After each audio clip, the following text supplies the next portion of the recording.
Billahi minasyaitonir rajim. Bismillahirrahmanirrahim. Rabbana anfa'na bima 'allamtana, Rabbana 'allimna alladhi yanfa'una, Rabbana faqihna wa faqih ahlana wa qurbatil lana fi dinina bi rahmatika ya arhamar rahimin. Allahumma zidna ilma wa fahma wa la taj'alna jahla wa nisyana wa alhiqna bis shalihin. Allahumma antaliq bil kitabi absarana wa qawi bihi fahmana wa dzikirna ma nasina wa la tunsina abadan bi rahmatika ya arhamar rahimin. Faslun fi arkanis sholati. Ini suatu pasal pada menyatakan rukun sembahyang. Jadi Bapak Ibu sekalian, alhamdulillah masalah syarat-syarat sah sembahyang sudah kita jelaskan lewat pertemuan-pertemuan yang sudah lalu.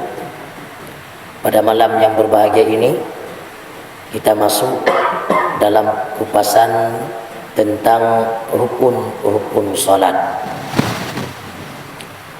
Jadi rukun dengan syarat beda. Kalau syarat ma tatawaqqafu sihhatu syai' alaihi wa laysa juz'an minhu. Perkara-perkara yang terhenti sah sesuatu di atasnya, dia bukan termasuk daripada perkara itu adalah syarat. Seperti menutup aurat, untuk menghadap kiblat, itu bukan juzuk dari salat, cuma perkara sebelum kita melakukan salat yang perlu kita perhatikan. Sementara rukun itu ma tatawaqqafu sihhatu syai' alaihi wa huwa juz'un minhu. Perkara-perkara yang terhenti sah sesuatu di atasnya dan dia bagian daripada sesuatu itu namanya rukun. Seperti rukun-rukun salat. Rukun-rukun salat yang 13 itu, dengan rukun itulah sah sembahyang. Dan rukun-rukun itu ada di dalam sembahyang. Itu bedanya rukun dengan syarat. Maka malam ini kita mengaji tentang rukun-rukun salat. Bermula segala rukunnya salat. Itu 13 perkara dengan dijadikan tumakninah pada segala tempatnya yang keempat sebagai hay'ah, yakni sebagai sifat yang mengikuti bagi rukun. Jadi Bapak Ibu sekalian, rukun-rukun salat yang kita praktek, yang kita lakukan saat kita salat, jumlah keseluruhannya ada 13. Jumlah ini kalaulah kita tidak menghitung tumakninah yang ada di dalam ruku', tumakninah yang ada di dalam i'tidal, tumakninah yang ada di dalam sujud, tumakninah yang ada di dalam duduk antara dua sujud, keempat-empatnya tidak kita hitung sebagai rukun, cuma sebagai syarat ataupun hay'ah yang ada dalam rukun. Jadi kalau seperti itu, maka rukun salat 13. Adapun bagi yang menghitung tumakninah yang 4 itu menjadi rukun, tentulah rukun salat bukan 13. Karena tumakninah ada 4, berarti 13 tambah 4, jadi jumlahnya 17. Jadi yang 13 kalau kita tidak menjadikan tumakninah yang 4 itu sebagai rukun. Mana-mana 13? Pertamanya niat. Dan tempatnya niat itulah hati. Maka tiada wajib menuturkan niat itu dengan lidah, tetapi sunat jua supaya menolong lidah akan hati. Dari 13 rukun salat, yang pertama niat. Kita sudah pahami dan mengerti bahwa niat itu tempatnya di dalam hati. Niat dia tidak punya huruf, niat dia tidak punya suara, tempatnya di dalam hati. Maka oleh karena demikian, apa hukum melafadzkan lafaz niat? Seperti saat kita mau salat maghrib umpamanya, sebelum takbiratul ihram kita mengucapkan usalli fardal maghribi. Kalau isya usalli fardal isya'i. Kalau subuh usalli fardal subuhi. Mengucapkan lafaz niat itu hukumnya sunat, bukan wajib, bukan rukun. Yang rukun adalah niat. Ucapan lafaz niat di lidah itu cuma sunat saja, yang tujuannya untuk membantu hati dalam berniat. Maka oleh karena demikian, kalaulah kita tidak mengucapkan lafaz niat itu dengan lidah, tidak bermasalah, cuma tidak ada pahala sunatnya saja.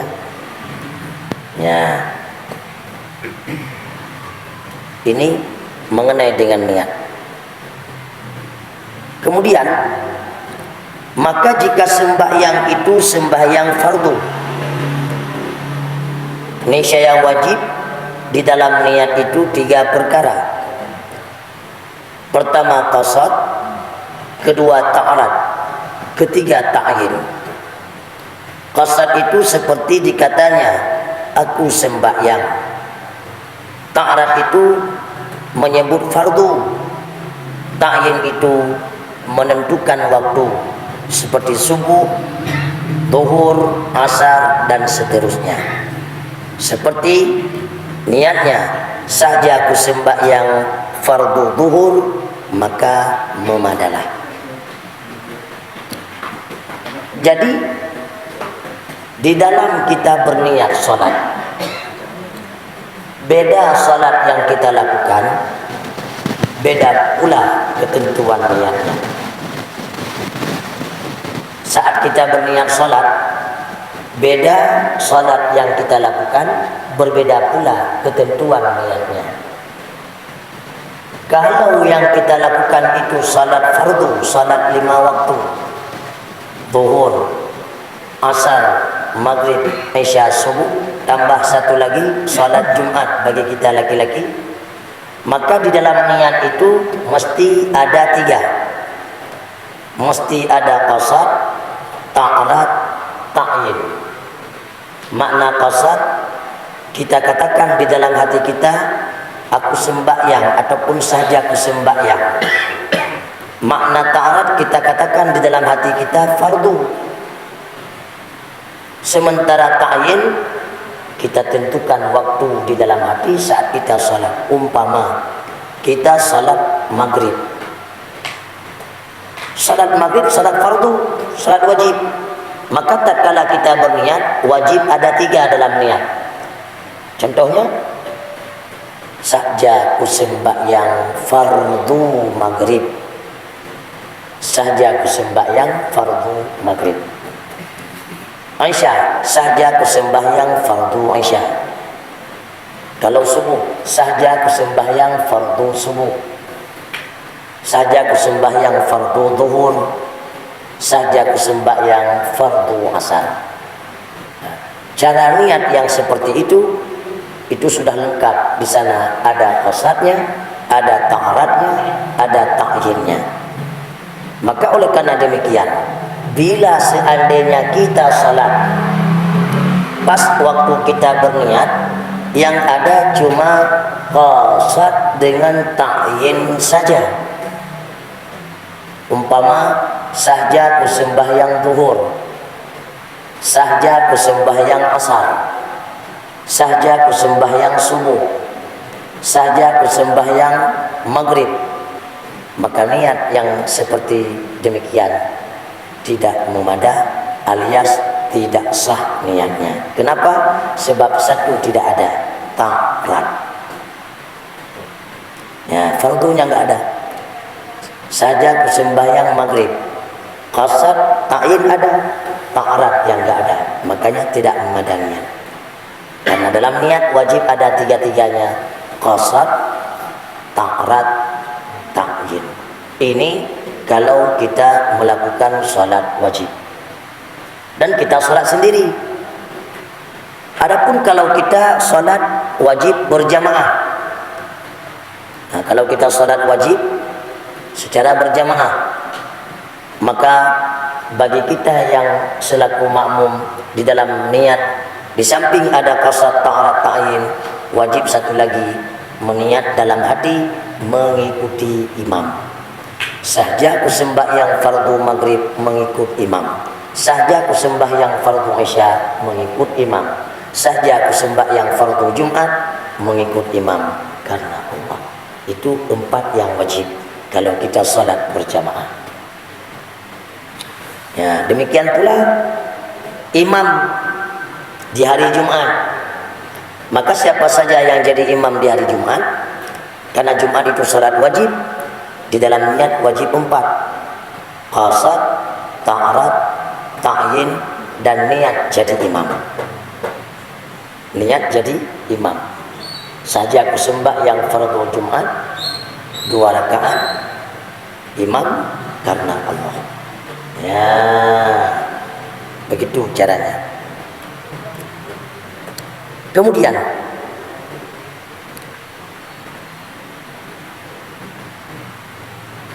maka jika diperbuat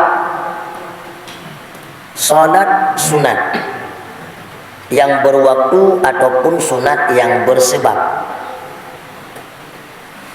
seperti salat rawatib dan salat gerhana, ya, maka wajib di dalam niat qasad dan ta'yin saja, tiada di niat sunat ataupun ta'arat. Yakni tiada wajib ta'arat ataupun tiada wajib menyatakan sunat. Kalau salat yang kita lakukan itu Bapak Ibu sekalian adalah salat sunat yang berwaktu. Contoh salat sunat yang berwaktu seperti salat sunat rawatib, qabliyah zuhur, ba'diyah zuhur, kemudian ba'diyah maghrib, ba'diyah isya, witir, tarawiyah, sunat Aidil Adha, sunat Aidil Fitri, sunat-sunat yang punya waktu. Di dalam niat wajib cuma 2 saja, qasad dan ta'yin. Ta'arat tidak wajib.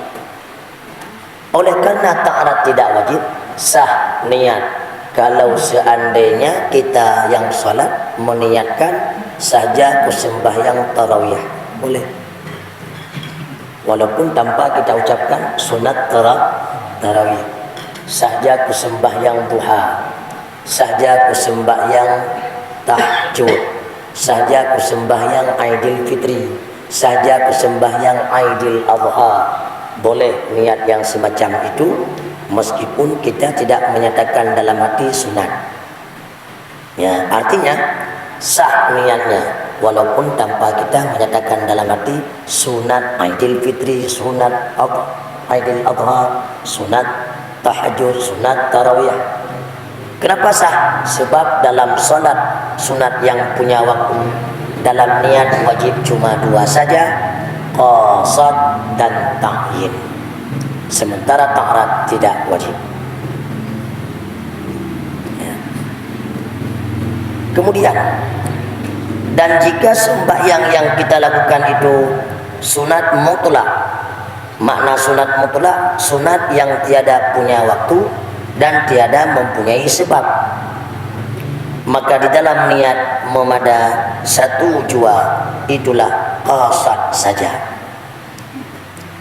Jadi Bapak Ibu sekalian, kalau salat yang kita lakukan itu bukan salat fardu, bukan salat wajib, bukan salat sunat yang punya sebab, dan bukan pula salat sunat yang punya waktu, tetapi yang kita lakukan salat sunat mutlak, maka di dalam niat wajib 1 saja, qasad saja sembahyang 2 rakaat karena Allah. Itu sunat mutlak. Jadi yang wajib qasad saja, sementara ta'arat dan ta'yin tidak wajib di dalamnya. Itulah ketentuan-ketentuan yang ada di dalam niat. Berbeda salat yang kita lakukan, berbeda pula ketentuan di dalam niatnya. Kalau salat wajib, dalam niat wajib ada 3 qasad, ta'arat, ta'yin. Kalau salat sunat yang punya waktu dan sunat yang punya sebab, dalam niat wajib 2 qasad, ta'yin saja. Kalau salat sunat mutlak, wajib dalam niat cuma 1 saja, itulah qasad. Jadi ini dulu kita padai sebelum kita lanjutkan kepada rukun yang kedua. Apa yang perlu ayah dan ibu tanyakan, silakan ditanyakan. Coba ditanyakan.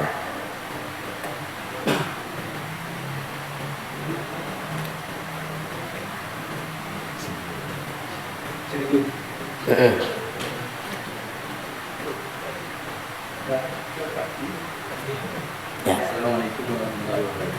Waalaikumsalam.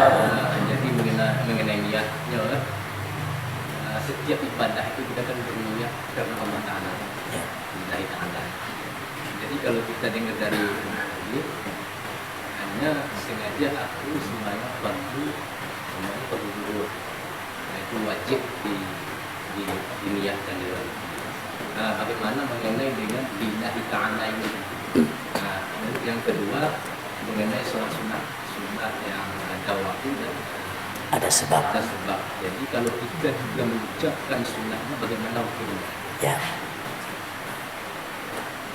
Ini ketentuan untuk sah niat. Di dalam niat itu kalau syarat wajib mesti ada 3, qasad, ta'arat, ta'yin. Kalau kita padai dalam niat 3 itu saja, niat kita sudah sah.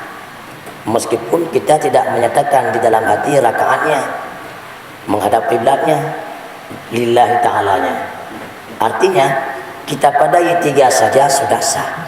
Tapi untuk niat yang sempurna, di samping ada qasad, ta'arat, ta'yin, kita sambung lagi di dalam hati kita 4 rakaat kalau salat 4 menghadap kiblat karena Allah Ta'ala. Itu yang paling sempurna. Tapi yang 3 tadi di buku itu apa tuh? Itu untuk mensahkan niat. Sehingga kalau orang mempadai 3 itu saja sembahyang fardhu maghrib, Allahu Akbar, sudah boleh. Walaupun tidak dikatakan karena Allah. Nah, sebab enggak ada orang yang salat bukan karena Allah, semuanya karena Allah. Nah, satu. Kemudian yang kedua, pada salat sunat yang punya sebab ataupun sunat yang berwaktu, jika kita berniat, kita tambahkan lafaz sunatnya di dalam hati. Umpama kita salat duha, kita katakan waktu kita berniat, saja sembahyang sunat duha, kita bawa sunatnya. Bagaimana salat? Bagus, lebih bagus. Kalau tidak kita bawa sunat saja sudah memadai. Kalau kita bawa sunat, ya lebih memadai lagi, lebih sempurna. Nah, ini kan cuma ketentuannya saja. Yang 2 itu wajib ada qasad, ta'yin.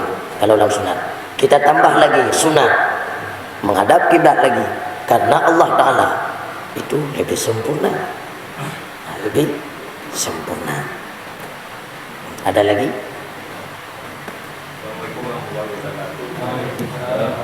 Setiap niat itu kan di dalam lisan. Ya.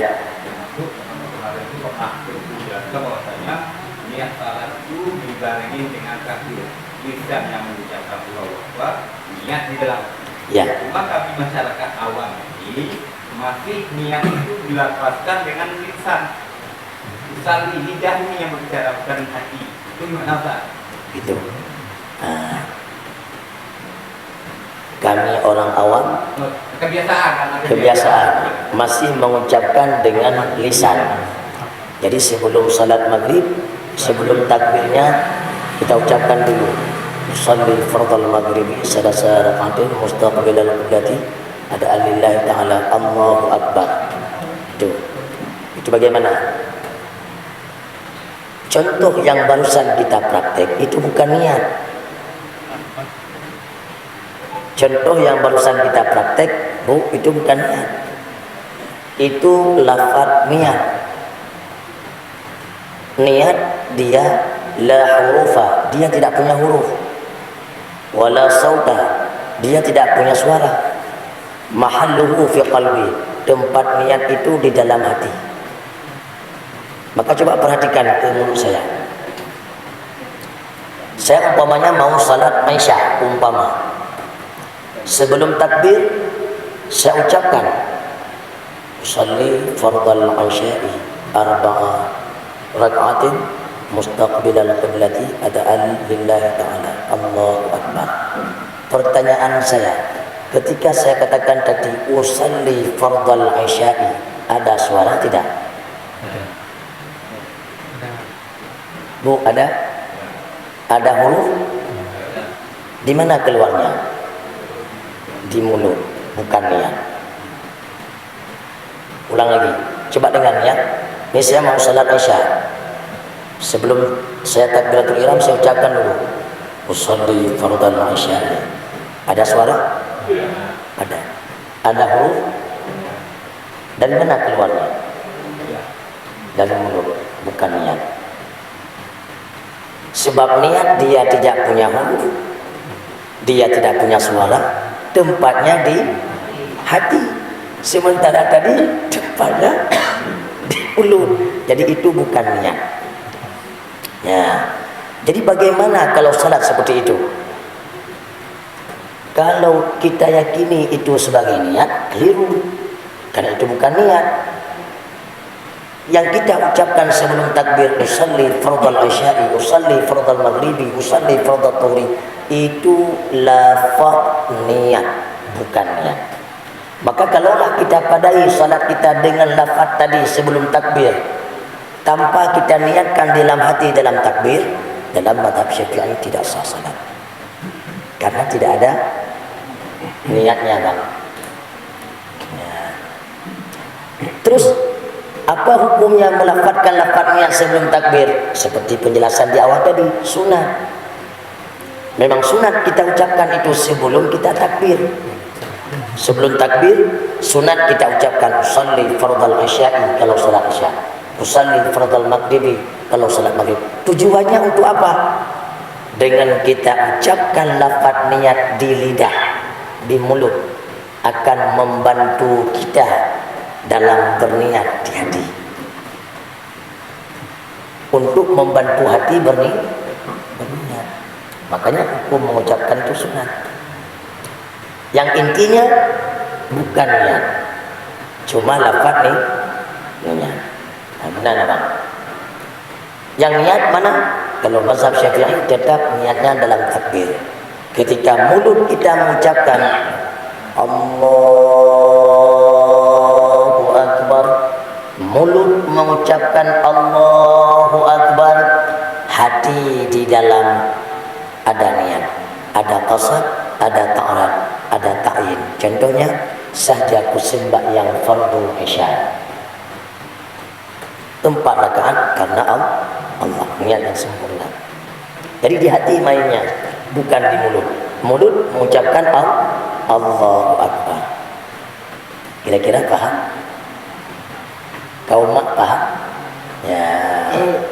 Ini mana yang kurang jelas? Sebab ini perkara ibadat, mak.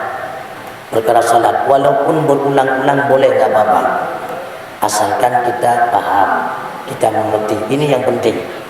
Nah, jadi walaupun berulang-ulang kali penjelasannya tidak bermasalah. Maka yang kurang jelas, ayah, mak, tanyakan. Walaupun berulang-ulang, insya Allah saya akan tetap memberi jawabannya yang mampu saya berikan jawaban. Ada lagi?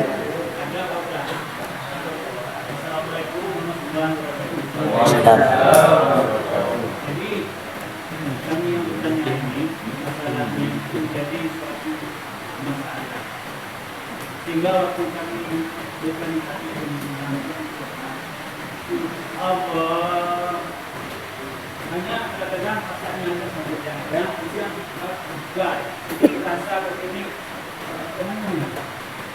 Jadi kami sudah paham apa yang namun itu pelaksanaannya yang kami terapkan dalam ibadah ini Isinya yang bertanya, bagaimana Anda lakukan? Ya. Satu, yang kedua, Pak, tadinya dalam masalah ada disebut undang-undang. Tapi kami ini membaca terjemahan. Ya. Kami pernah baca, jadi kalau tidak disertakan dengan undang-undang, dia memang tidak disebut wajib dan itu sunnah. Jadi salahnya kira yang nggak bagus lah, misalnya ini kira hilang nilainya tidak sah. Bagaimana? Ya, itu ya. Pertanyaan yang pertama tentang masalah niat tadi. Kalau kita dalam bermazhab Syafi'i, niat itu kan di dalam takbiratul ihram. Dalam mulut kita mengucapkan Allahu Akbar, di dalam hati kita berniat. Pertanyaan ayah tadi, kami alah mencoba tapi tidak bisa. Paling-paling di Allahnya jawab Allah Akbar. Jadi untuk niat yang seperti tadi belum bisa. Nah, itu bagaimana? Belum bisa ayah karena belum terbiasa. Belum bisa karena belum terbiasa. Nah, belum bisa karena belum terbiasa. Tapi kalau sudah terbiasa, insya Allah pasti bisa.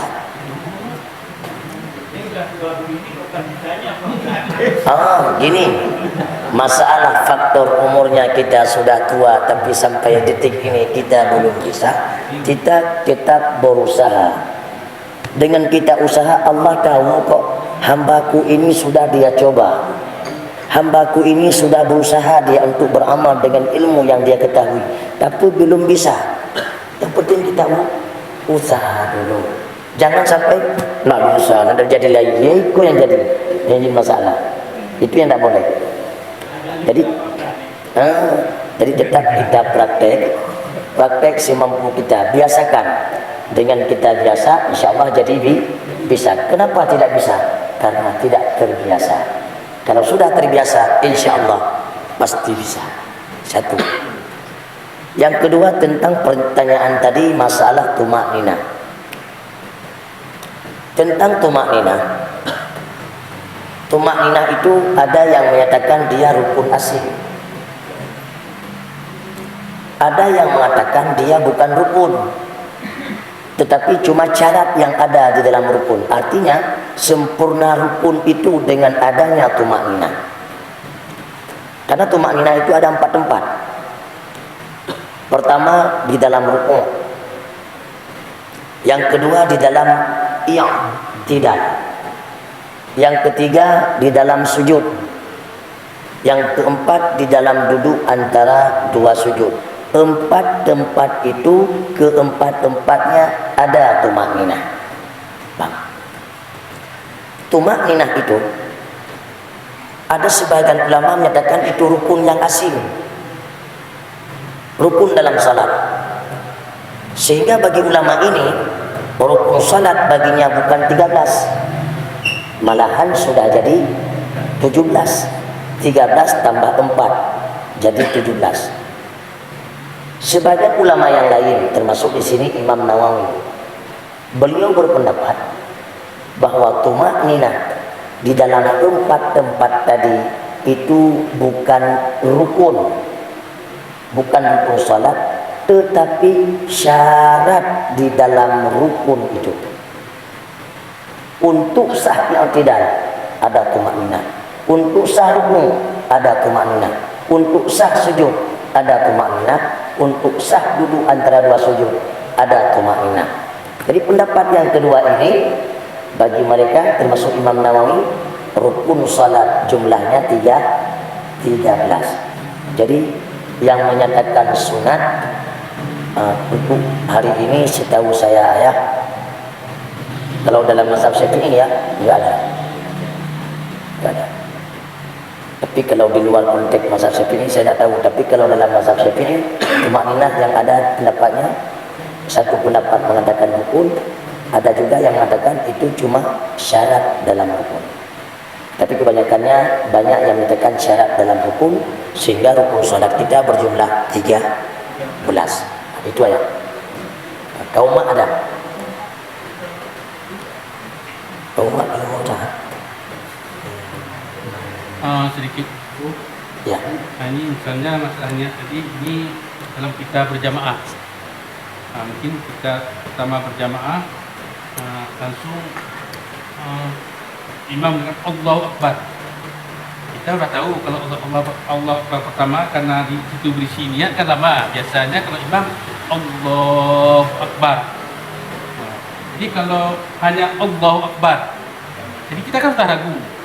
Itu harus kita ikut atau jangan.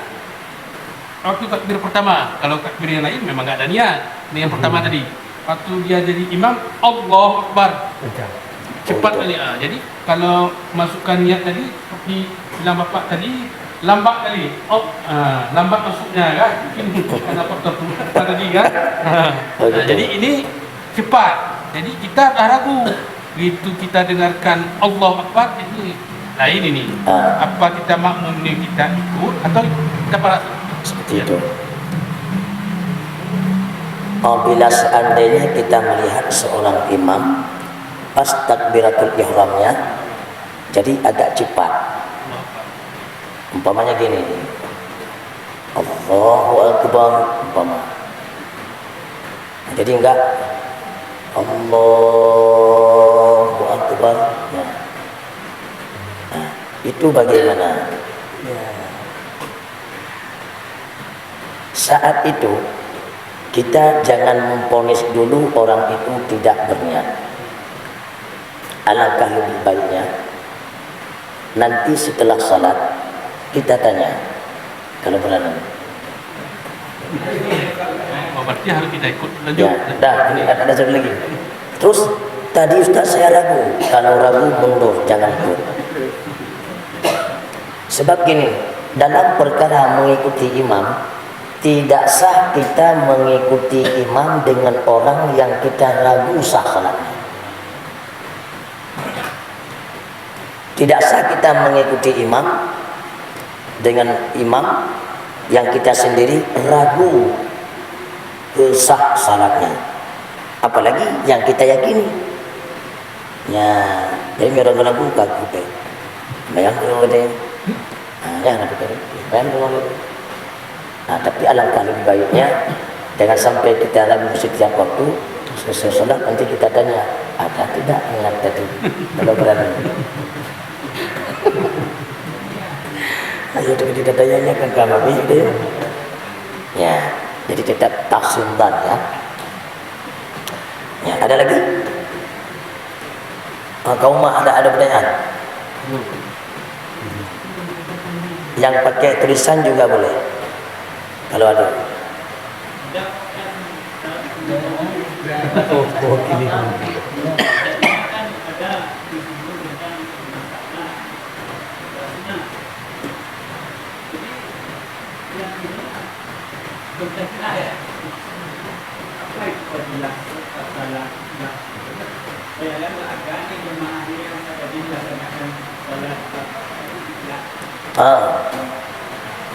Waktu ini katakan saya pernah dengar saudara beberapa kawan kita yang boleh saja itu salah satu yang membuat waktu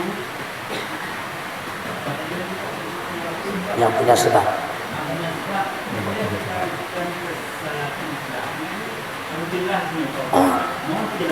Ya. Salat sunat mutlak adalah salat yang kita lakukan tanpa waktu-waktu tertentu, sebab dia tidak punya waktu dan dia tidak punya sebab. Kapan saja boleh kita lakukan, asalkan yang jangan kita lakukan di dalam 5 waktu yang memang makruh tahrim di sana. Pertama, yang jangan kita lakukan salat sunat mutlak setelah salat subuh. Yang kedua, saat terbit matahari. Yang ketiga, saat tengah matahari, cot timang bahasa Aceh. Yang keempat setelah selesai salat asar, setelah asar. Yang kelima saat terbenam matahari. Maka dalam 5 waktu ini salat sunat mutlak dilarang untuk kita lakukan. Selebih itu kapan saja boleh. Sebab dia tidak terikat dengan waktu, dia tidak terikat dengan sebab. Kalau salat malam 2 rakaat, kalau salat di waktu hari boleh lebih daripada 2 rakaat 1 salam. Nah, jadi salat sunat mutlak bukan salat sunat yang berwaktu. Salat sunat mutlak bukan salat sunat yang bersebab. Karena salat sunat yang berwaktu itu salat sunat yang berwaktu. Salat sunat yang bersebab itu salat sunat yang punya sebab, bukan salat sunat mutlak. Sedikit lagi. Yang ada sebab. Contoh sunat yang punya sebab seperti gerhana. Hah? Sunat hajat itu ada sebab. Sunat hajat ada sebab. Sebabnya di depan. Umpamanya pukul 10 ada pengumuman ikut tes. Pukul 9 kita salat hajat. Itu salat sunat yang ada sebab. Cuma sebabnya di depan duluan salat, kemudian lahir sebabnya. Ya. Contoh sunat yang ada sebab termasuk salat sunat minta hujan. Kemudian termasuk sembahyang gerhana. Gerhana matahari kah ataupun gerhana bulan. Itu sunat yang punya sebab. Adapun sunat yang punya waktu termasuk rawatib. Rawatib, qabliyah, ba'diyah, duha, tarawih, Aidil Fitri, Aidil Adha, tahajud, ya. Bukan punya waktunya. Ya. Salat istiqarah itu juga ada sebabnya. Karena kita bimbang antara 2 urusan yang kita tidak tahu mana yang terbaik dalam 2 perkara urusan itu. Maka kita salat istiqarah untuk memohon kepada Allah, memberi petunjuk mana yang terbaik. Ini biasanya termasuk orang milih menantu. Nah, ada lagi? Nyan banjaran. Kalau sudah, kita lanjutkan rukun yang kedua. Dan rukun yang kedua, qiyam. Apa makna qiyam? Yakni berdiri betul pada sembahyang fardu bagi yang kuasa berdiri. Caranya dengan membetulkan belakangnya.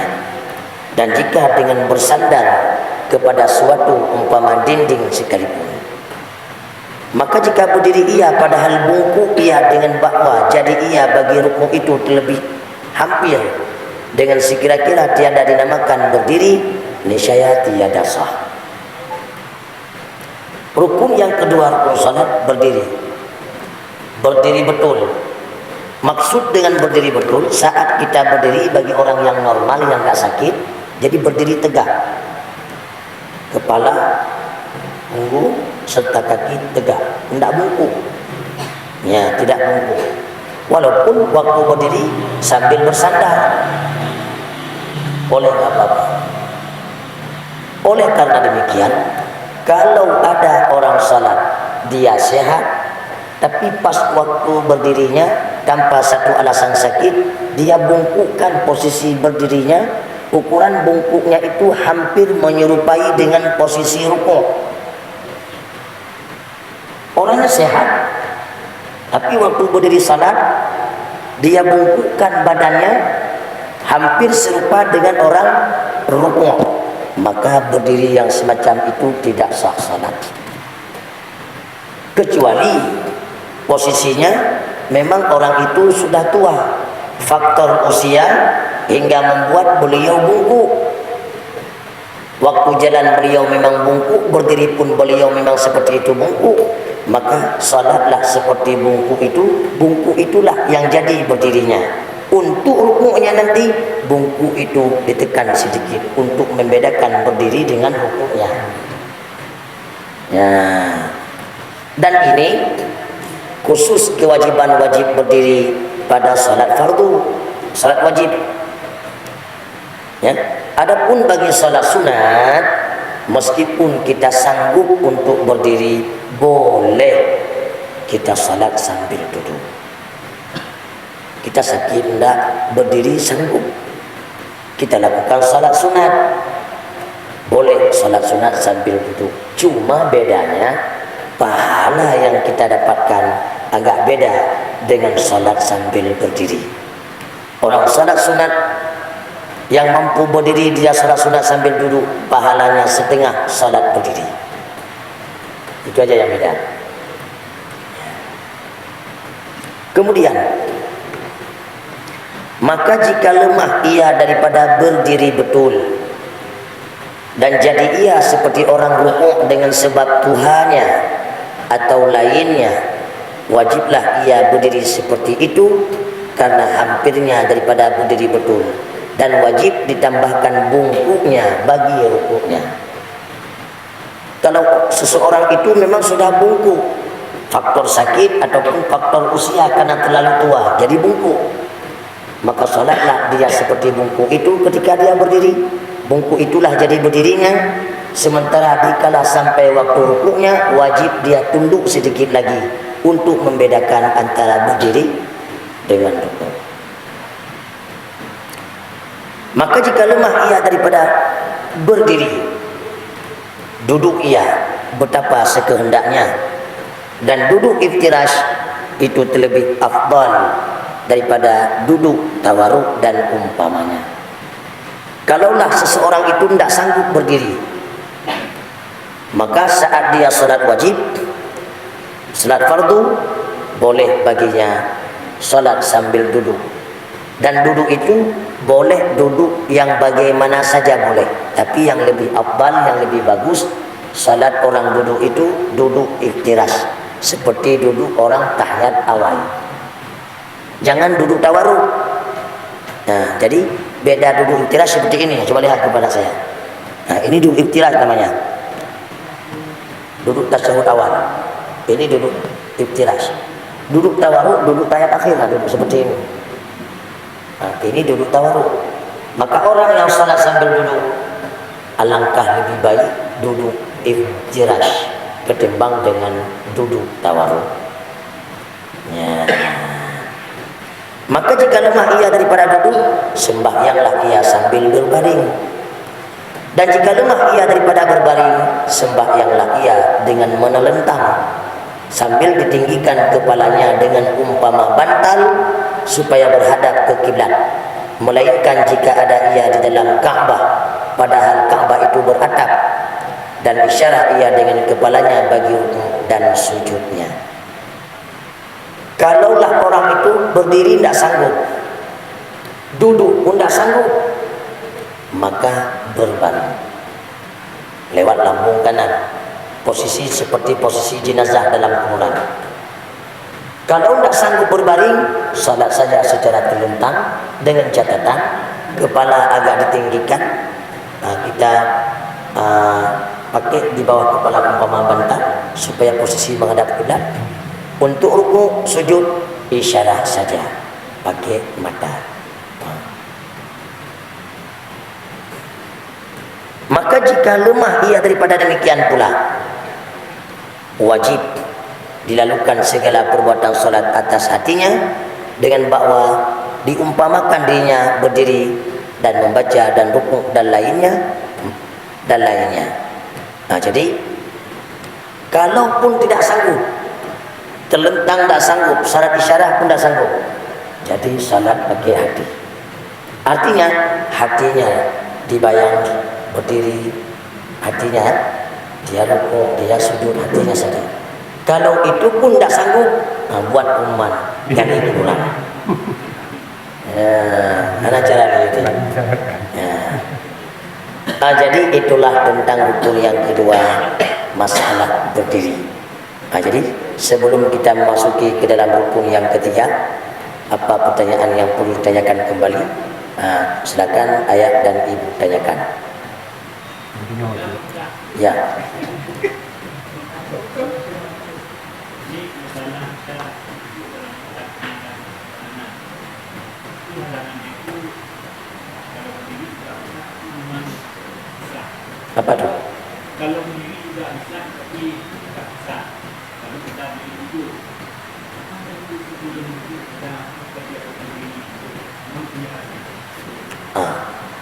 Al-maisur la yasqutu bil maqsud, ataupun malayudraku kulluhu la yudraku ba'du.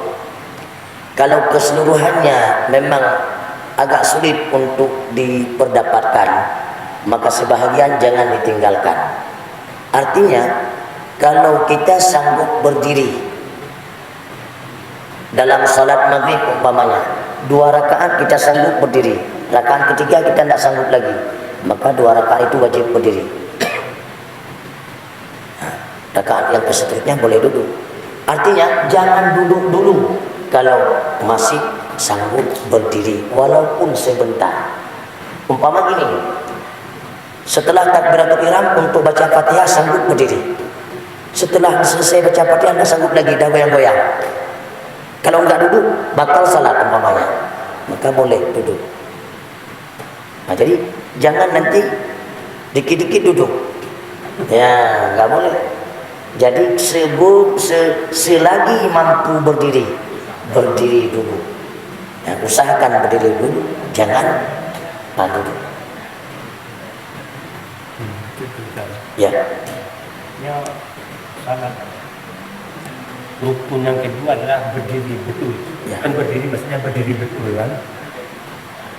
Jadi kebanyakan laki-laki kan, yang berdiri betul itu kan berdiri kayak biasa, tegak kayak biasa.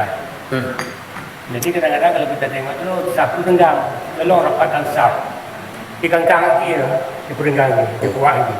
Jadi waktu dia rukuk dan kan didapatkan lagi kan tak apa. Jadi apa bisa membatalkan salat, namanya salat berdiri betul, tapi itu dia enggak betul. Ikan itu.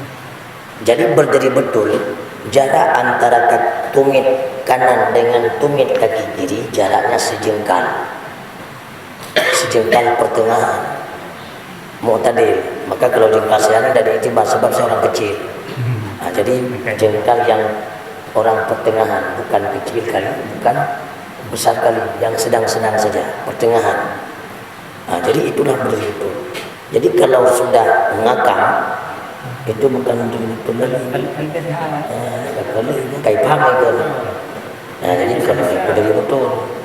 Makanya makna berdiri betul di sini jarak antara tumit kaki sebelah kiri dengan kaki sebelah kanan jaraknya yang sunat sejengkal. Nah, sejengkal. Nyawa ini berbeda. Nyawa ini berbeda pada. Anak, sama aja. Nyawa pada mau ubah tu. Ya, yang disuruh rapatkan pada perempuan bukan kakinya, sikunya. Itu pun waktu takbiratul ihram, satu Allahu Akbar, ketika rukuk, ketika sujud, kaki tetap seperti biasa. Ya, ada lagi? Ya. Ini apa namanya untuk salat yang kedua jadi kan berdiri betul. Ya. Kalau tidak bisa berdiri boleh duduk. Boleh duduk. Berbaring atau bergerak. Ini kan berdiri nggak bisa, duduk nggak bisa, tapi duduk di kursi. Bagaimana? Ya. Berdiri tidak sanggup. Duduk iftirash tadi pun tidak sanggup. Ya. Berbaring nggak sanggup. Enggak ada duduk atas kursi. Berbaring sanggup, tapi kalau duduk kakinya lagi teripin. Gitu. Jadi nggak sampai berbaring dulu lah. Yang nggak sanggup berdiri. Kemudian kalau nggak sanggup berdiri kan jatahnya duduk. Duduk paling bagus kan duduk iftirash. Kalau duduk iftirash kita nggak sanggup. Ya. Kalau memang nggak sanggup duduk iftirash, boleh duduk di atas kursi. asalkan duduk itu saat kita tidak mampu berdiri. Tapi kalau kita selagi mampu berdiri, jangan duduk dulu. Masalah duduk tadi, silakan duduk bagaimana mau duduk. Tapi yang bagus duduk iftirash. Kalau tidak sanggup duduk iftirash, atas kursi sanggup, maka duduk di atas kursi boleh. Ini yang jadi masalah. Terkadang-kadang orang berdiri sanggup. Ya, bahkan kursi sanggup dia bawa, jalan lagi sampai ke masjid, salat atas kursi. Nah, ini yang jadi masalah. Ya, sebab jangan dulu duduk di atas kursi kalau memang kita sanggup berdiri. Nanti Kedua tambah kita hujan duduk sila ni kan, duduk kursi. mana? Kalau masalah giat dengan giat dan tergantung kemampuan dia. Menyok yang bagi tadi tentulah duduk iftirash. Ini duduk iftirash saja tidak sanggup sebab pengaruh sama kaki, apalagi duduk tarabok, duduk timpang. Sekali boleh. Duduk lagi yang kaki. Bila memang wujud sih. Nah, yang di sini pertanyaan ini bukan nama pakai kursi. Ujian ada. Kayak itu pertanyaan kita ya. Karena anak kursi Imam Tajid. Coba kalau tidak punya kursi, kaki duduk sambil menganjurkan kaki. Jadi posisinya sama-sama. Yang penting kalau tidak sanggup berdiri, duduk. Duduk yang afdal duduk iftirash. Yang selebihnya sama kedudukannya. Sama kedudukannya. Cuma beda aja kalau duduk tarabok di bawah, kalau duduk atas kursi di atas itu aja. Tapi posisinya sama. Selain duduk iftirash itu yang istimewa. Ini rukun yang ketiga agak panjang, takbiratul ihram. Kalau kita bahas malam ini tidak habis. Jadi kita padai dulu masalah rukun solat sampai di sini. Jadi untuk mengisi waktu yang tersisa boleh ditanyakan apa yang hendak ditanyakan, walaupun di luar pembahasan kita pada malam yang berbahagia ini. Kalau sanggup saya berikan jawaban, insyaAllah saya berikan jawabannya malam ini. Kalau tidak sanggup saya berikan jawaban, saya tunda dulu, insyaAllah. Kalau ada umur panjang, lain waktu akan kita berikan jawabannya. Ada lagi?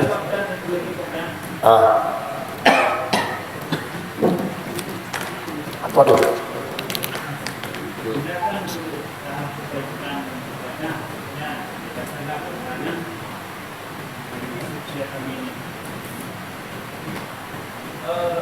Tadinya waktu di awal pembahasan itu ada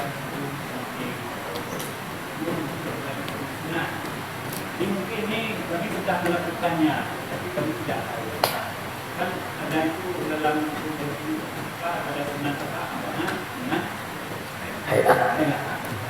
Jadi apakah itu tidak masih sunat makan? Kalau memang itu ada yang masih sunat makan, kalau dijelaskan apa bedanya? Sebab dalam kalau diubahkan dalam sunat yang ubah tidak akan menambah yang diubahkan ketika itu sunat sahwi. Gitu ya. Oke. Jadi gini, di dalam salat itu yang kita lakukan ada dua. Ada yang wajib, rukun, ada yang sunat. Ini yang perlu dilihat rumusnya dulu. Di dalam salat yang kita lakukan, perbuatan-perbuatan salat itu ada yang rukun, yang wajib, ada yang sunat. Itu dulu rumusnya. Kemudian yang sunat itu ada dua. Ada yang sunat ab'ad, ada yang sunat hay'ah. Bedanya di mana? Kalau sunat ab'ad, seandainya kita meninggalkan sunat-sunat ab'ad itu, tidak dianjurkan lagi bagi kita untuk kembali melakukannya. Tetapi sebagai ganti kita melakukannya, kita tempel saja nanti sebelum salam dengan sujud sahwi 2 kali. 2 kali. Ya, jadi sampai fil alamin innaka hamidum majid. Kalau kita mau membaca doa dalam tahiyat akhir, baca doa dulu. Setelah itu baru sujud sahwi. Di mana pas waktu kita turun sujud sahwi, kita niatkan dalam hati sujud itu untuk sujud sahwi, wajib hukumnya. Adapun sunat hayat adalah sunat-sunat yang selain sunat ab'ad, yang bila kita tidak melakukan sunat hayat itu, apakah tidak kita lakukan karena lupa ataupun karena memang sengaja tidak kita lakukan. Tidak dianjurkan lagi bagi kita untuk melakukan sunat hayat tersebut, dan tidak dianjurkan pula bagi kita untuk melakukan sujud sahwi sebelum salam nanti. Itu aja bedanya. Terus kalau yang rukun oke Ustaz, 13. Dah paham kami. Tadi sunat kan ada 2, ab'ad sama hayat. Yang mana sunat ab'adnya? Supaya kita paham dan bedanya. Sunat ab'ad di dalam salat itu ada 8. Ini sunat ab'ad yang 8, baik kita sengaja meninggalkannya ataupun lupa, tetap gantinya dengan sujud sahwi. 8 yang pertama, duduk tasyahud awal, sunat ab'ad. Membaca tasyahud awal, sunat ab'ad. Ketiga, solawat kepada Nabi dalam tasyahud awal, sunat ab'ad. Yang keempat, sunat ab'ad berdiri kunut. Yang kelima, sunat ab'ad membaca kunut subuh, membaca kunut, baik subuh maupun dalam salat witir setengah yang kedua bulan Ramadan. 5. Yang keenam, membaca salawat kepada Nabi di dalam kunut. Yang ketujuh, membaca salawat kepada keluarga Nabi di dalam kunut. Yang kedelapan, membaca salawat kepada keluarga Nabi di dalam tahiyat akhir. 8 ini, ke-8-8-nya sunat ab'ad. Adapun sunat hayat yang selain rukun 13, yang selain sunat ab'ad yang 8, semuanya sunat hayat. Dah paham ya kan? Enak cara ingatnya. Yang selain rukun 13, yang selain sunat ab'ad yang 8, semuanya sunat hayat. Mana-mana itu? Angkat tangan kala takbiratul ihram. Allah, angkat tangan itu sunat hayat. Membaca doa iftitah, Allahu Akbar kabira, doa iftitah itu sunat hayat. Mengangkatkan tangan waktu rukuk, Allahu Akbar, sunat hayat.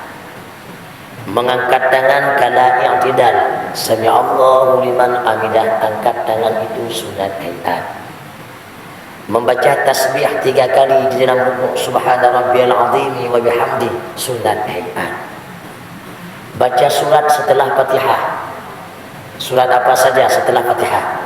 Apakah surat Ikhlasnya, Al-Alaq, An-Nas, terserah. Baca surat itu sunat hayat. Membaca doa di dalam i'tidal, Rabbana lakal hamdu mil'us samawati wa mil'ul ardi, sunat hayat. Membaca amin setelah Fatihah, waladhdallin, amin, sunat hayat.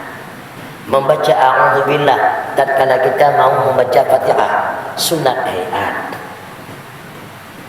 Terus sunat hayat lagi membaca tasbih di dalam sujud 3 kali, sunat hayat. Baca doa dalam duduk antara 2 sujud, Rabbighfirli warhamni, sunat hayat.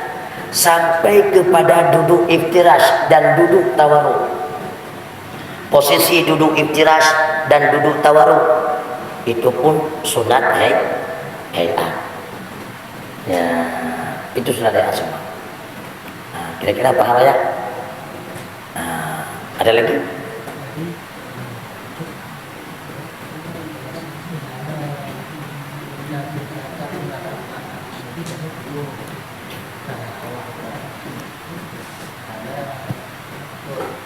sujud sahwi. Ya, kalau kita meninggalkan sunat abad yang 8 tadi,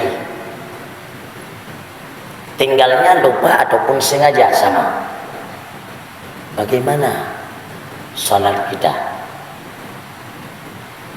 Kalau tidak kita lakukan sujud sahwi, salat kita cacat. Kalau kita tempel dengan sujud sahwi, maka salat kita masih utuh sempurna seperti kita melakukan sunat abad. Salat tetap sah. Jika kita tidak melakukan sunat abad, salat kita tetap sah tapi cacat. Kalau umpama manusia itu tangan ada, kepala ada, dada ada, sampai kaki ada, hidungnya tidak ada, gagah tidak.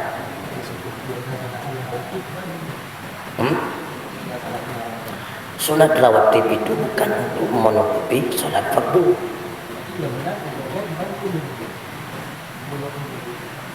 Kunut subuh sunat abad. Kalau memang kita tidak melakukan kunut subuh, cacat salat. Kalau ya seperti itu. Terus bagaimana supaya tidak cacat? Tempel dengan sujud. Namanya aja tempel. Maka fungsi sujud sahwi itu untuk menempel. Kita punya bola bocor ditempel. Untuk apa tempel itu? Untuk sempurna, jangan bocor lagi. Kita punya mobil kempes ditempel. Untuk apa ditempel itu? Baik bocor. Maka kita temayang anak tuna apa bocor. Ya seperti itu. Ada lagi ya? Habis. Oh masih ada. Ya.